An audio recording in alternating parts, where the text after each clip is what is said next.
India जो अपने highest population of youngsters की वजह से youngest economy of the world कहलाया जाता है, आज इस इंडिया पर एक बहुत बड़ा भूत सवार है।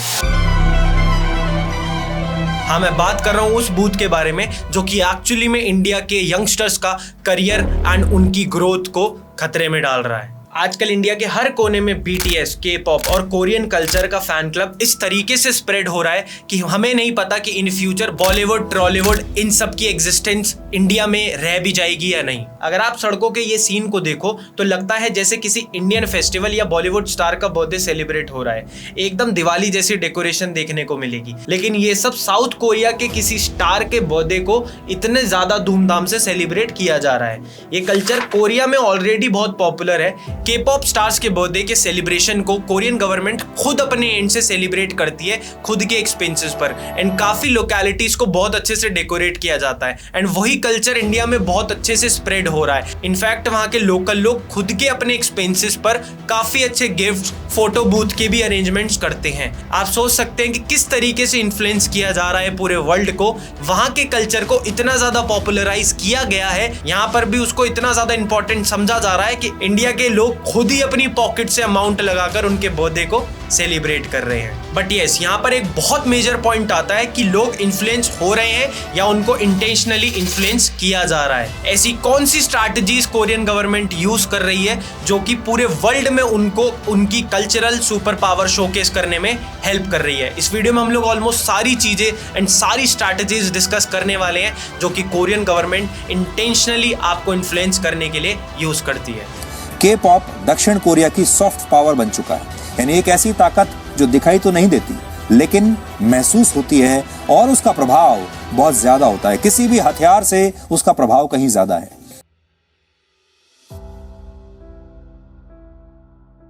कोरियन कल्चर की पॉपुलैरिटी में सबसे बड़ा हाथ उनके कंटेंट का है। Example, first and only international film जिसने बेस्ट मूवी की कैटेगरी में ऑस्कर जीता है वो एक कोरियन मूवी है जो 2019 में रिलीज हुई थी।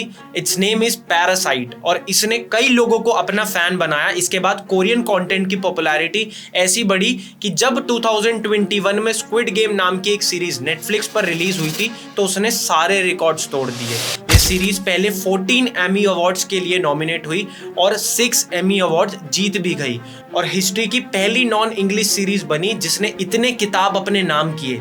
6 एमी अवार्ड्स के साथ स्क्विड गेम ने एक गोल्डन ग्लोब अवार्ड भी अपने नाम किया और इसके बाद कोरियन कंटेंट ऑलमोस्ट पूरे वर्ल्ड में एक सुनामी की तरह स्प्रेड होने लगा। आज सिर्फ नेटफ्लिक्स पर ही 300 प्लस के ड्रामास अवेलेबल हैं। यही एक बहुत बड़ा रीजन था कि इंडिया में भी बहुत ज्यादा कोरियन कल्चर का क्रेज वायरल होने लगा। Indians have literally started talking and eating like Koreans. Duolingo के एक सर्वे के हिसाब से कोरियन लैंग्वेज आज इंडिया की 4th मोस्ट फेवरेट लैंग्वेज बन गई है और कोरियन क्लासेस की डिमांड 400% से भी ज्यादा पेसअप कर रही है एंड रेगुलर बेसिस पर इंक्रीज हो रही है। आप इन फैन पेजेस को ही देखो, ये फैन पेजेस कोरियन सेलिब्रिटीज के लिए बनाए गए हैं एंड इनको बनाने वाले और कोई नहीं, इंडिया का खुद का यूथ है जो काफी कम उम्र का है। ये दिखाती है कि कैसे हर एज ग्रुप में आज कोरियन कल्चर को लेकर एक एक्साइटमेंट है एंड क्यूरियोसिटी है। इंडिया के अलग अलग सिटीज में कोरियन रेस्टोरेंट्स भी ट्रेंड कर रहे हैं। कोरिया ने ना सिर्फ अपनी म्यूजिक और डांस से बल्कि अपनी ईटिंग हैबिट्स के थ्रू भी बहुत सारे इंडियन यंगस्टर्स को इन्फ्लुएंस कर लिया है। रांची में बीटीएस काफले हो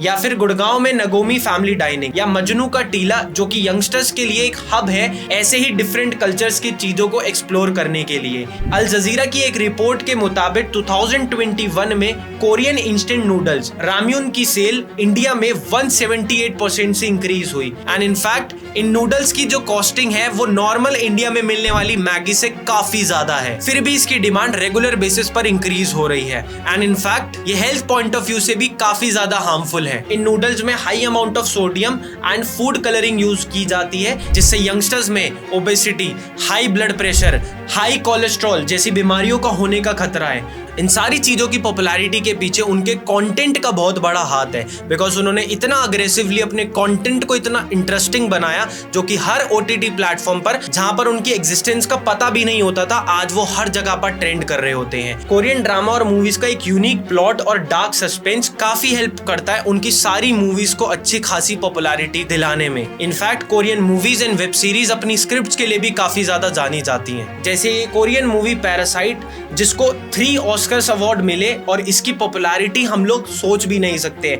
ऐसे ही स्क्विड गेम्स, जो कि एक कोरियन शो है, काफी ज्यादा पॉपुलर हुआ यंगस्टर्स के बीच में। इनफैक्ट इंटरनेट पर हर कोई डलगोना कैंडी जैसे ट्रेंड्स पर शामिल हुआ। लेकिन क्या आप ये जानते हैं कि ये कोरियन बुखार एक नॉर्मल नेचुरल थिंग नहीं है।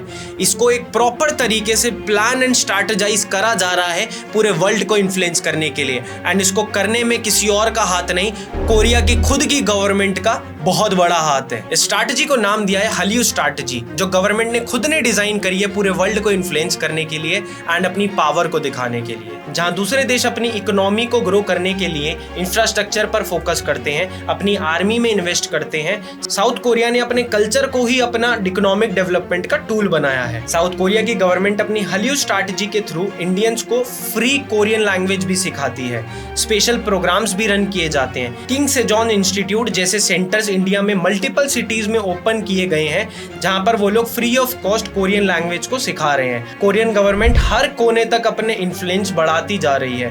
ब्रिटिश गवर्नमेंट जहां पर इंग्लिश सिखाने के लिए अमाउंट चार्ज किया करती थी, यहां पर कोरियन गवर्नमेंट ने उसका बिल्कुल अपोजिट करना स्टार्ट कर दिया, जिसके थ्रू उनका influence and power automatically increase होनी स्टार्ट हो गई। काफी अच्छा होल्ड भी उन लोगों ने बाय द टाइम कैप्चर कर लिया। एक तरफ से कोरियन गवर्नमेंट की स्ट्रैटेजी को सॉफ्ट इंपीरियलिज्म कहा जा सकता है, जहां एक देश दूसरे देश को अपने कल्चर का प्रचार करके अपनी इकोनॉमिक डेवलपमेंट कर रहा है। पर इस हल्यू स्ट्रैटेजी का एक बहुत बड़ा सेगमेंट है K-pop festival. South Korean government ने 2011 से world wide K-pop festivals organise करना स्टार्ट किया।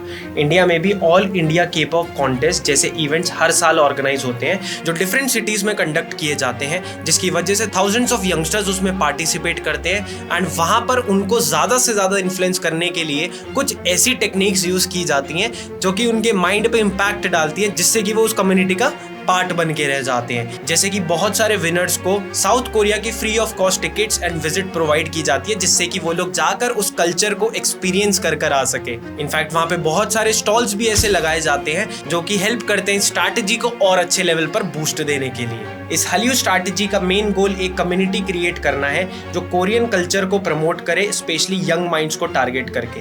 हल्यू स्ट्रैटेजी का एक बहुत बड़ा स्टेप और है, जो कि उनकी खुद की गवर्नमेंट ने सेपरेट मिनिस्ट्री बनाकर प्रमोट करना स्टार्ट किया है, जो सिर्फ पॉप कल्चर को प्रमोट करते हैं। हर साल कोरियन गवर्नमेंट $5.5 बिलियन इन्वेस्ट करती है सिर्फ कल्चरल प्रमोशंस के लिए, चाहे वो K-ड्रामा हो, K-पॉप हो, इंस्टाग्राम पर हर चीज को ट्रेंड कराना हो, K-पॉप स्टार्स के बर्थडे को सेलिब्रेट करना हो। ये इन्वेस्टमेंट इतना बड़ा है कि जितना इंडिया में एक हाईवे बनाने का खर्चा लगता है। इस हल्यू स्ट्रैटेजी से कोरियन कल्चर ग्लोबल लेवल पर काफी अच्छे लेवल पर पॉपुलर हो रहा है। इंडिया को टारगेट किया जा रहा है क्योंकि इंडिया में यंगस्टर्स पॉपुलेशन सबसे ज्यादा है। लेकिन इस स्ट्रैटेजी का असली मकसद है इकोनॉमी बिल्ड करना। सिर्फ 2018 में ही कोरियन प्रोडक्ट्स और सर्विसेज से $5 बिलियन का रेवेन्यू जनरेट हुआ है। आज दुनिया भर में 15 करोड़ से भी ज्यादा लोग हैं जो सिर्फ कोरियन कंटेंट ही नहीं, Korean skin care, Korean products, हर एक चीज को यूज करते हैं सिर्फ और सिर्फ इस कल्चरल चीजों को प्रमोट करने की वजह से। अब इस हल्यू स्ट्रैटेजी की वजह से कोरियन गवर्नमेंट ने अपनी कल्चर पावर को यूज कर इतने लेवल पर बिजनेस, इकोनॉमी, हर चीज को ग्रो किया है। तो क्या हमारे पास कोई ऐसी स्ट्रैटेजी है? क्या हम अपनी डाइवर्सिफाई इकोनॉमी को यूज कर पाते हैं इस लेवल पर ग्रो करने के लिए? तो यही एक बहुत बड़ा कंसर्न है कि हमारे यंग माइंड्स को बहुत ज्यादा फोकस हो जाना चाहिए कि सामने वाला पर्सन हम लोगों को किस तरीके से इन्फ्लुएंस कर रहा है। अगर आप इस चीज को एक्चुअल में कंसीडर करोगे तो नेक्स्ट टाइम से आप भी सोचकर स्टेप लेना स्टार्ट करोगे।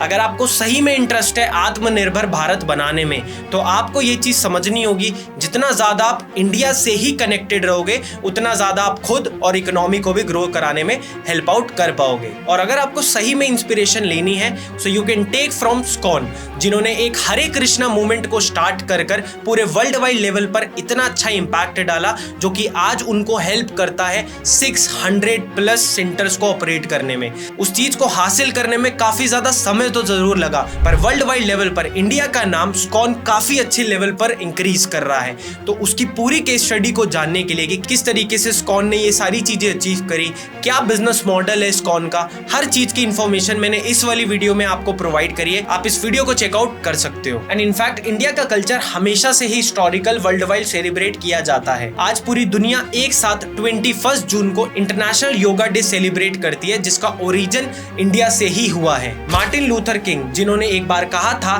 कि to other countries I may go as a tourist but to India I come as a pilgrim. इसका मतलब है कि वो इंडिया को पिलग्रिमेज मानते थे, इंडिया को तीर्थ स्थल का स्थान देते थे। इंडिया वाकई में अपने आप में एक बहुत बड़ा तीर्थ स्थान है। बहुत सारे लोग अपनी समस्याओं को लेकर आते हैं एंड उनका समाधान भी लेकर जाते हैं। तो यहीं से ही आप समझ सकते हैं कि इंडिया इतना डाइवर्सिफाइड है, जो कि आपको हेल्प कर सकता है वर्ल्ड वाइड लेवल पर एक बहुत बड़ा इंपैक्ट डालने के लिए। तो अगर हम लोग अपने यंग माइंड्स को राइट वे में इस्तेमाल करेंगे तो एक्चुअली में हम लोग खुद को एंड इंडिया को ग्रो कर सकते हैं। जय हिंद, जय भारत।